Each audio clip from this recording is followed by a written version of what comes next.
বেলকুচি উপজেলা শাখার সম্মানিত আমির, সংগ্রামী জননেতা ভাই মোহাম্মদ আরিফুল ইসলাম সোহেল, আমি বেলকুচি উপজেলা, আমি ভাইকে বক্তব্য রাখার জন্য সবিনয় অনুরোধ জানাচ্ছি।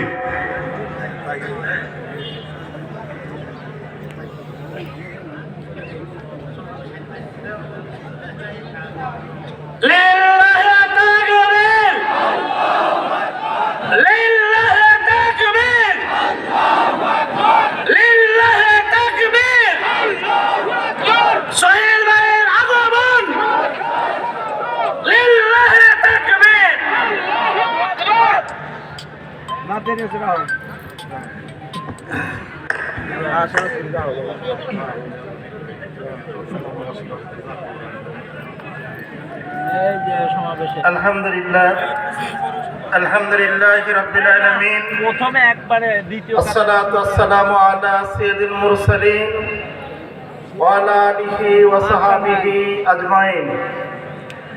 বাংলাদেশ জামাত ইসলামী ঐতিহ্যবাহী উপজেলা শাহজাদপুর উপজেলা জামাত ইসলামীর উদ্যোগে আয়োজিত আজকের এই শাহজাদপুর সরকারি কলেজ ময়দানে অনুষ্ঠিত ঐতিহাসিক গণজামায়াতের সংগ্রামী সভাপতি, বাংলাদেশ জামাত ইসলামী সিরাজগঞ্জ জেলা মজলিসে শুরার অন্যতম সদস্য, শাহজাদপুর উপজেলা জামাতের সংগ্রামী আমির, শাহজাদপুরবাসীর প্রিয় মুখ, বিশিষ্ট সমাজসেবক, শিক্ষাবিদ, সংগ্রামী জননেতা অধ্যাপক মাওলানা মিজানুর রহমান, আজকের এই গণজামায়াতের উপস্থিত সংগ্রামী নেতৃবৃন্দ, শাহজাদপুরবাসী, আসসালামু আলাইকুম ওয়া রাহমাতুল্লাহি ওয়া বারাকাতুহু। ওই মহান রব্বুল আলামিনের শুকর আদায় করছি যে মহান আল্লাহর একান্ত মেহেরবানিতে আজকের এই ঐতিহ্যবাহী উপজেলা শাহজাদপুর সরকারি কলেজ ময়দানে নিষ্ঠুর স্বৈরাচারিণী শেখ হাসিনার জুলুমতন্ত্রের 16টি বছরের অবসানের মধ্যে দিয়ে আজকের এই গণজামায়াত অনুষ্ঠিত হতে যাচ্ছে। যে মহান রব্বুল আলামিন আমাদের এই প্রোগ্রাম করার সুযোগ করে দিলেন, ওই মহান মনিবের দরবারে শেষ দাবনত চিত্তে শুকরিয়া আদায় করছি।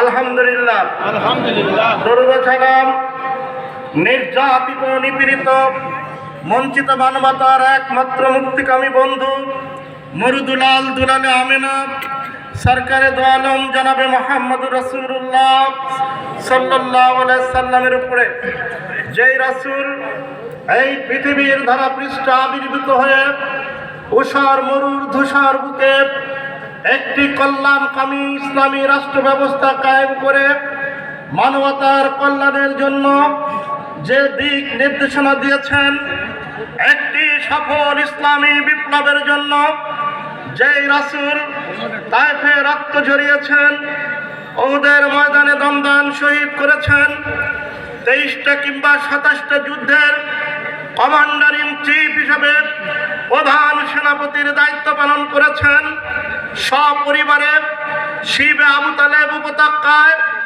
দীর্ঘ 3.5 বছর জেল কেটেছে, বিশ্ব মানবতার চোখে আঙ্গুল দিয়ে দেখিয়ে গিয়েছেন একটি সফল ইসলামী বিপ্লব ছাড়া, ত্যাগ এবং কোরবানির মধ্যে দিয়ে আল্লাহর জমিনে আল্লাহর দ্বীন কায়েমের আন্দোলন করা ছাড়া মুক্তির কোনো পথ নাই। আমরা সেই রাসূলের উপরে দরুদ ও সালাম পেশ করছি। বাংলার এই ভূখণ্ড থেকে আমরা হৃদয় থেকে পড়ছি সাল্লাল্লাহু আলাইহি ওয়াসাল্লাম।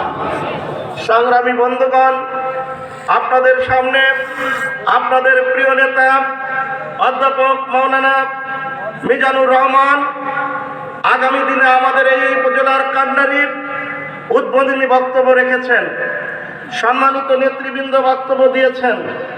আজকের অনুষ্ঠানের প্রধান অতিথি, প্রধান আকর্ষণ বিশ্ব ইসলামী আন্দোলনের অবশ্যম্ভাবিত নেতা, সিরাজগঞ্জের কৃতি সন্তান, বাংলাদেশ ইসলামী ছাত্র শিবিরের সাবেক কেন্দ্রীয় সভাপতি, বাংলাদেশ জামাত ইসলামীর সম্মানিত অ্যাসিস্ট্যান্ট সেক্রেটারি জেনারেল, রাজশাহী বিশ্ববিদ্যালয়ের নির্বাচিত সিনেট সদস্য আজকে শাহজাদপুর উপজেলাবাসীর উদ্দেশ্যে, দেশবাসীর উদ্দেশ্যে এই জাতির দিক নির্দেশনামূলক বক্তব্য রাখবেন ইনশাআল্লাহ।